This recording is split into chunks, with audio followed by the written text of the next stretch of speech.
News देख रहे हैं आप। मैं हूं आपके साथ प्रांशु राठौर। दिल्ली के मुख्यमंत्री अरविंद केजरीवाल जो कथित दिल्ली शराब नीति घोटाले मामले में लंबे वक्त से फंसे हुए हैं। आप ये सभी जानते ही हैं कि अरविंद केजरीवाल को बीती 21 मार्च की रात ईडी ने अपनी हिरासत में लिया था इस शराब नीति घोटाले मामले के चलते। अरविंद केजरीवाल से पहले दिल्ली के पूर्व उप मुख्यमंत्री मनीष सिसोदिया भी जेल में कैद हैं। ऐसे में देखा जा रहा है कि अरविंद केजरीवाल की मुश्किलें कभी कम होंगी या फिर नहीं। इस मामले की जो सुनवाई हुई है, अब तक देखा गया है कि ना सिर्फ दिल्ली के राउज एवेन्यू कोर्ट में बल्कि दिल्ली हाई कोर्ट में भी तो वहीं सुप्रीम कोर्ट में भी हो चुकी है। जद्दोजहद लगातार जारी है आम आदमी पार्टी की तरफ से, लेकिन वो कोशिशें रंग नहीं ला रही हैं और अब बात इस हद तक आगे बढ़ चुकी है कि अरविंद केजरीवाल से इस्तीफे की मांग अब बीजेपी एक बार फिर से कर रही है।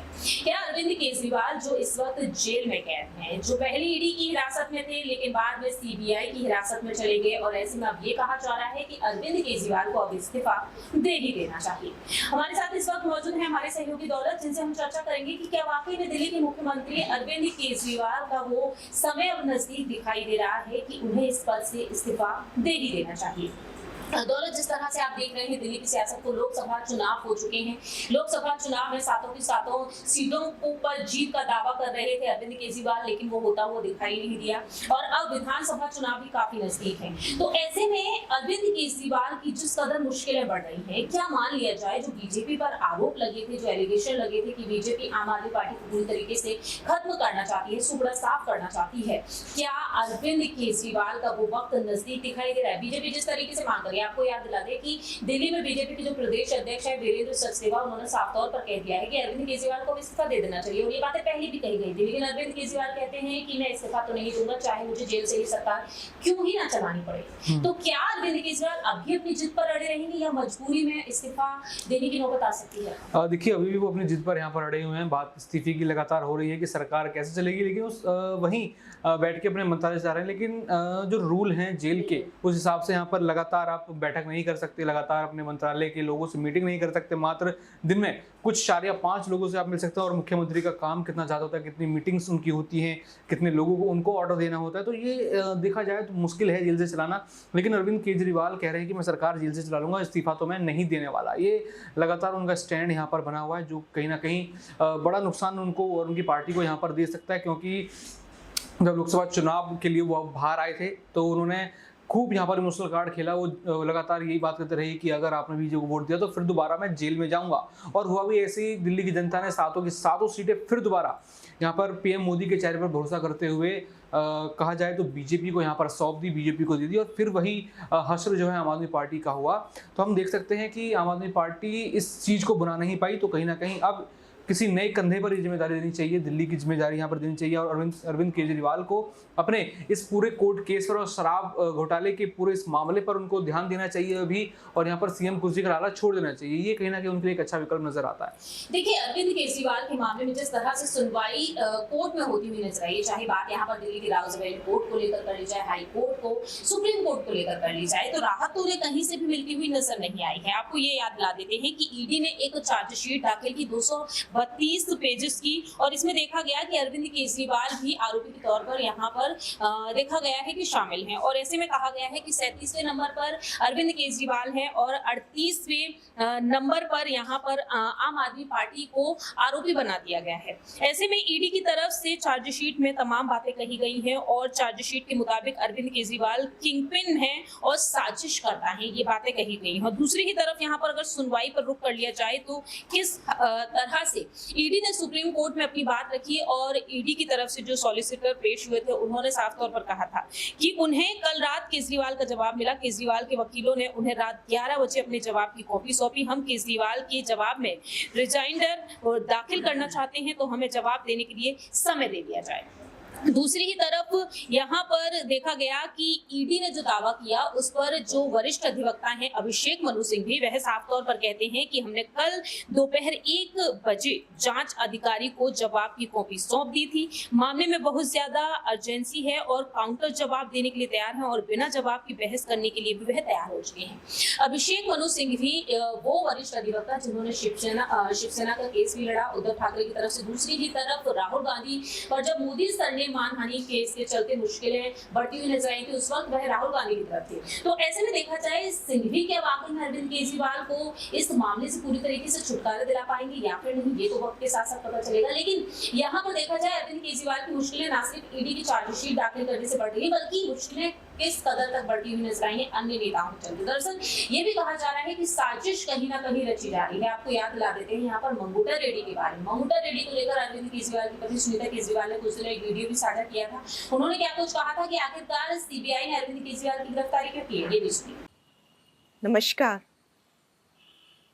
क्या आपको पता है कि केजरीवाल जी को गिरफ्तार क्यों किया है? केजरीवाल जी को एनडीए के एक एमपी के बयान पर गिरफ्तार किया है। उनका नाम है मगुंटा श्रीनिवासलू रेड्डी यानी एमएसआर। एमएसआर आंध्र प्रदेश से एनडीए के एक सांसद हैं। एमएसआर ने ऐसा क्या बयान दिया जिससे आपके मुख्यमंत्री केजरीवाल को गिरफ्तार कर लिया? 17 सितंबर 2022 को एमएसआर के ठिकानों पर ईडी की रेड हुई। उनसे पूछा गया कि क्या वो कभी केजरीवाल जी से मिले हैं। उन्होंने कहा, हाँ, मैं 16 मार्च 2021 को केजरीवाल जी से दिल्ली सचिवालय में उनके दफ्तर में मिला था। मैं दिल्ली में एक फैमिली चैरिटेबल ट्रस्ट खोलना चाहता था, उसके लिए दिल्ली के सीएम से जमीन के बारे में बात करने गया था। केजरीवाल जी ने कहा, लैंड एलजी के पास है, एप्लीकेशन दे दो, हम देखते हैं, और कहकर चले गए। ईडी को एमएसआर का जवाब पसंद ही नहीं आया। ईडी ने कुछ दिन बाद एमएसआर के बेटे राघव मगुंटा को गिरफ्तार कर लिया। फिर से एमएसआर के और बयान लिए गए, मगर वो अपना पहले वाला बयान ही दोहराते रहे क्योंकि वही सच था, और उनके बेटे राघव रेड्डी की बेल खारिज होती रही। इस दौरान सदमे से राघव की पत्नी यानी एमएसआर की पुत्रवधू ने आत्महत्या करने की कोशिश की और उनकी बूढ़ी मां बहुत बीमार हो गई। इन सब को देखते हुए बेटे के लिए बाप भी टूट गया। 17 जुलाई 2023 को पिता एमएसआर ने ईडी में अपना बयान बदल दिया। उन्होंने अब कहा, 16 मार्च 2021 को मैं केजरीवाल जी से मिलने गया था। मुश्किल से 4-5 मिनट मुलाकात हुई। वहीं 10-12 लोग बैठे थे। मेरे कमरे में घुसते ही केजरीवाल जी ने मुझसे कहा कि दिल्ली में आप शराब का काम शुरू करो, बदले में आम आदमी पार्टी को 100 करोड़ रुपए दे दीजिए। केजरीवाल जी से ये मेरी पहली और आखिरी मुलाकात थी।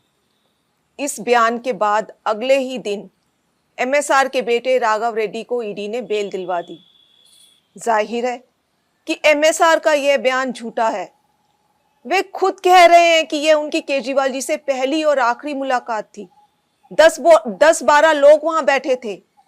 अगर किसी को किसी से पैसे मांगने भी थे तो वह क्या कोई किसी अजनबी से पहली मुलाकात में ही 10-12 लोगों के सामने इस तरह पैसे मांग लेगा? जाहिर है कि एमएसआर के बेटे और परिवार को 5 महीने बुरी तरह प्रताड़ित किया गया। इसीलिए एमएसआर ने अपने बेटे को बचाने के लिए झूठा बयान दिया, और इस बयान को देने के बाद 2 दिन में ही एमएसआर के बेटे को बेल मिल जाती है। इन सब बयानों से एक बात तो साफ हो गई कि अपने बेटे को जेल से निकलवाने के लिए एमएसआर ने झूठा बयान दिया। कोर्ट ने भी केजरीवाल जी को बेल देते हुए यही माना कि ईडी ने बेल का लॉलीपॉप देकर बयान लिया बिना किसी सबूत के। आपके बेटे केजरीवाल जी को एक गहरे राजनीतिक षड्यंत्र का शिकार बनाया गया है। वो एक सामान्य पढ़े लिखे देशभक्त और कट्टर ईमानदार व्यक्ति हैं। यदि आज आप उनके साथ खड़े नहीं हुए तो इस देश में पढ़े लिखे ईमानदार लोग कभी राजनीति में नहीं आएंगे। क्या मोदी जी केजरीवाल जी के साथ ठीक कर रहे हैं? इस वीडियो को ज्यादा से ज्यादा शेयर करें ताकि देश को पता चल सके कि मोदी जी कैसे ईडी सीबीआई के जरिए एक गहरे राजनीतिक षड्यंत्र के तहत आपके केजरीवाल और आम आदमी पार्टी को खत्म करना चाह रहे हैं। जय हिंद।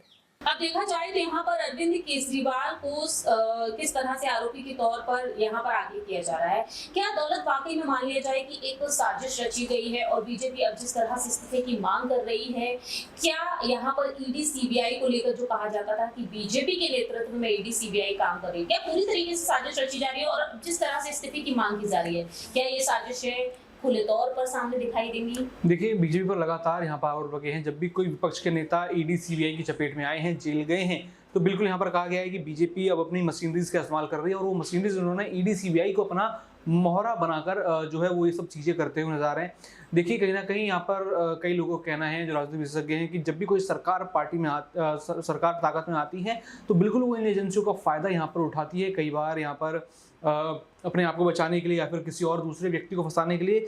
लेकिन यहाँ पर देखा जाए तो ये जो शराब नीति बनी, सब जो चीज़ें हुई, इस पर भी कहीं ना कहीं ध्यान देना चाहिए कि इसमें कैसे घोटाला हुआ, क्योंकि कभी इस शराब नीति को लाइसेंस दे दिया गया, कभी इसको रद्द कर दिया गया। यहाँ पर जब कुछ कंपनीज की यहाँ पर बात करें, उनको मुनाफा कमाने के लिए ऐसी चीज़ें की गई, तो कहीं ना कहीं जांच तो देखिए चीज़ होनी चाहिए अगर घोटाला है। क्योंकि सबसे पहले बात अगर विपक्ष की करें तो खुद यहाँ पर जो है कांग्रेस पार्टी ने सबसे पहले ये मुद्दा उठाया था शराब घोटाले का, और अब कांग्रेस पार्टी उनकी सहयोगी पार्टी बनी हुई है। तो देखा जाए तो बिल्कुल यहाँ पर कुछ ना कुछ तो दाल में काला है, उसकी जांच यहाँ पर होनी चाहिए। और इसमें ये नहीं देखना चाहिए कि यहाँ पर विपक्ष के नेता हैं या पक्ष के नेता हैं, भले ही यहाँ पर कितने भी आरोप यहाँ पर लगते हो, लेकिन कहीं ना कहीं हम देखते हैं कि जब सबूत नहीं, चीज़ नहीं, फिर भी लगातार उनको कोर्ट में घसीटा जा रहा है, लगातार कुछ नियम बदल के उनको जेल में रखा जा रहा है। तो कहीं ना कहीं यहाँ ये साजिश दिखाता है, और यही बात आम आदमी पार्टी के नेता कर रहे हैं और विपक्ष के नेता कर रहे हैं। देखिए बिल्कुल जिस तरह से अरविंद केजरीवाल की मुश्किलें बढ़ रही है, विपक्ष के नेता जो मांग कर रहे हैं, क्योंकि दिल्ली में हमने ये भी देखा कि कांग्रेस के साथ मिलकर आम आदमी पार्टी ने इस बार लोकसभा चुनाव लड़े, लेकिन वही कांग्रेस पार्टी अब अरविंद केजरीवाल के खिलाफ ही नजर, यानी केजरीवाल सरकार के खिलाफ दिल्ली में जो जल संकट गहराया उसको लेकर भी, और दिल्ली में जो हालात नजर आए हैं, बिगड़ते हालात, उनको लेकर भी। ऐसे में केजरीवाल सरकार पर बरसती हुई कांग्रेस भी नजर आई, तो कहीं ना कहीं अलग थलग तो पार्टी पड़ती हुई नजर आ रही है। दूसरी तरफ यहाँ पर एक और बड़ी जानकारी आपको दे दें कि दिल्ली हाईकोर्ट ने गुरुवार को मुख्यमंत्री अरविंद केजरीवाल की उस याचिका को सूचीबद्ध किया है 9 सितंबर की सुनवाई के लिए। और ऐसे में देखा जाए उन्होंने जो याचिका दायर की थी दिल्ली आबकारी नीति मामले से जुड़े मनी लॉन्ड्रिंग के मामले में ईडी द्वारा उनके खिलाफ जो समन जारी किया गया था उसको लेकर, तो अब इस याचिका पर सुनवाई होगी 9 सितंबर को। देखते हैं कि अरविंद केजरीवाल को इस मामले में राहत मिल पाती है आने वाले दिनों में या फिर नहीं। लेकिन अरविंद केजरीवाल को क्या वाकई में इस्तीफा दे देना चाहिए? इस पर आपकी क्या कुछ राय प्रतिक्रिया है कमेंट सेक्शन में आप भी बता सकते हैं। फिलहाल इस खास रिपोर्ट में इतना ही। तमाम खबरों के लिए आप देखते रहिए UIP न्यूज़। धन्यवाद।